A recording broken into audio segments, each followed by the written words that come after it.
Hello everyone, this is the part 2 of ferns. हमने last video के अंदर ferns का इंट्रोडक्शन किया था, उसकी जनरल कैरेक्टरिस्टिक्स वगैरह वगैरह। आज हम लोग लाइफ साइकिल ऑफ एडियांड्रम, जो कि बहुत फेमस प्लांट है, एक बहुत फेमस फर्न है, आपको बहुत कॉमनली एग्जांपल देखने को मिलेगा। बहुत सारी बुक्स के अंदर एडियांड्रम की ही लाइफ साइकिल गिवन होती है when it comes to ferns. कल मैंने आपको एक चीज़ मेंशन की थी, कल नहीं एक्चुअली इससे पिछली वाली वीडियो के अंदर, कि फर्न्स के अंदर एक ख़ास चीज़ होती है कि पहली बात इसके पास एडवेंटिशियस रूट्स होता है, ठीक है। वो रूट्स जो कि नॉन रूट टिश्यू से ग्रो हों, जैसे कि स्टेम से। सेकेंडली, इसके जो लीव्स होते हैं, यंग लीव्स, वो कर्व्ड होता है। ये आज मैं पिक्चर यहाँ पे मैंने अटैच किए ताकि आपको और बेहतर तरीके से समझ आए कि मैं क्या कहने चाहती थी। ये आप देख रहे हो, इसके अंदर इस तरीके से ये किस तरीके से ये इसके जो लीव्स हैं वो रोल्ड हैं, ठीक है। इसे कहा जाता है क्या, इसे कहते हैं, इसके जो यंग लीव्स होते हैं वो क्या होते हैं, कर्व्ड होते हैं।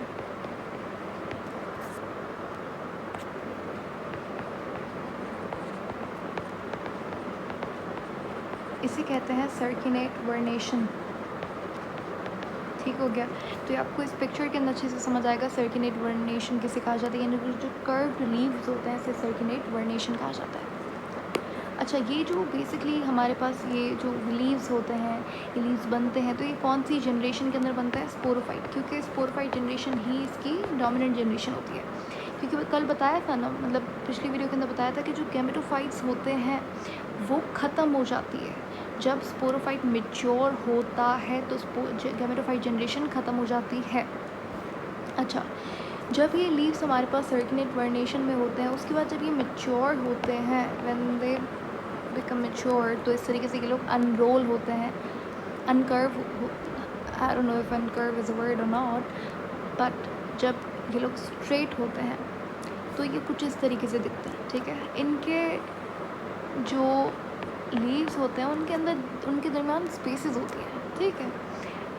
ये जैसे कि आप देख सकते हो, जस्ट अ सेकेंड, यहाँ पे आपको स्पेस दिख रही होगी, दिस इज सही है, इसके दरमियान आपको स्पेसेस दिख रही है।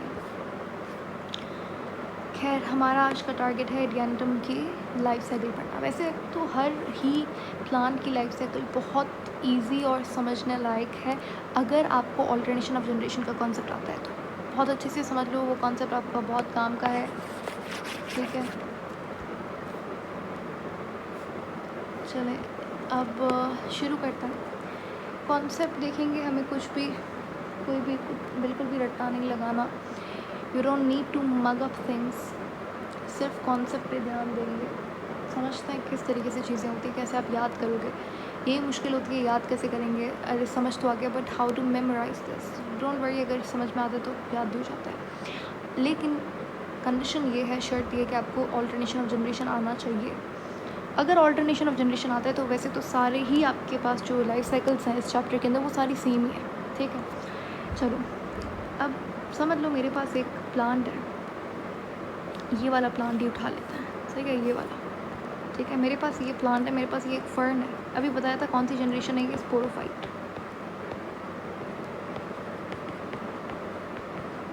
ठीक है, स्पोरोफाइट जनरेशन है। चलो ठीक है, इसके लीव्स जो हैं वो इस तरीके से पहले कर्व होते हैं, इन कर्व लीव्स को कहा जाता है सर्कुलेट वर्नेशन।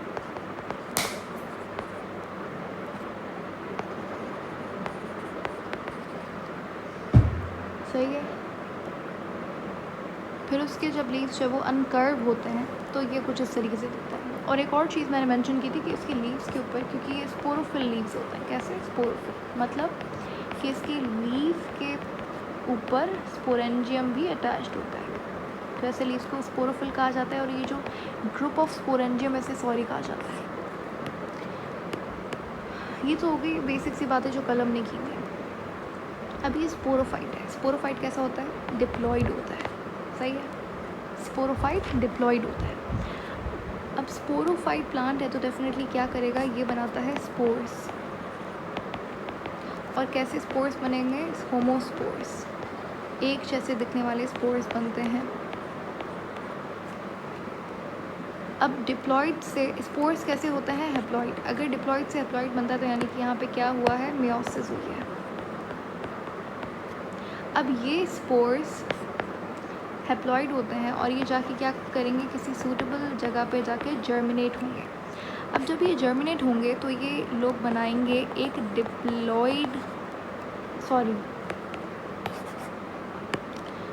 स्पोर्स जब जर्मिनेट होते हैं तो वो हैप्लॉइड ही रहते हैं। यहाँ पे हैप्लॉइड जनरेशन बनती है।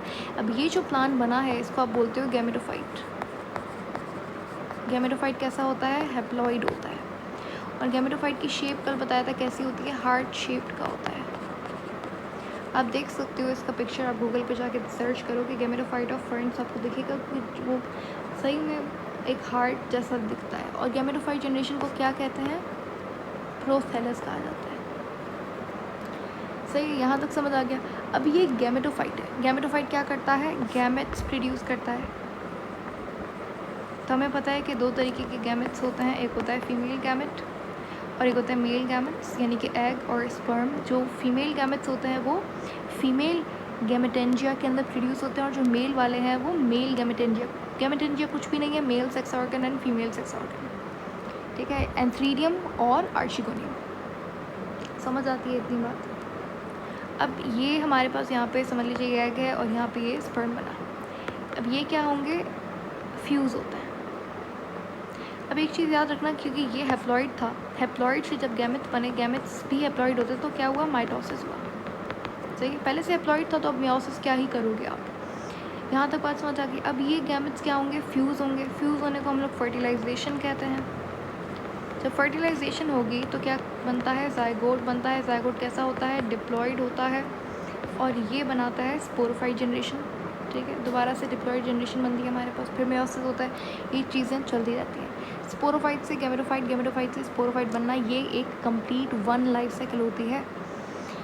तो आई होप आपको बहुत अच्छे से इडियंटम की लाइफ साइकिल समझ में आई हो। I will see you guys in the next video, जहाँ पे हम लोग नेक्स्ट टॉपिक को डिस्कस करेंगे, इसी चैप्टर का और डिफरेंट सब्जेक्ट के और भी चैप्टर्स का। Until then, take care. Thank you so much.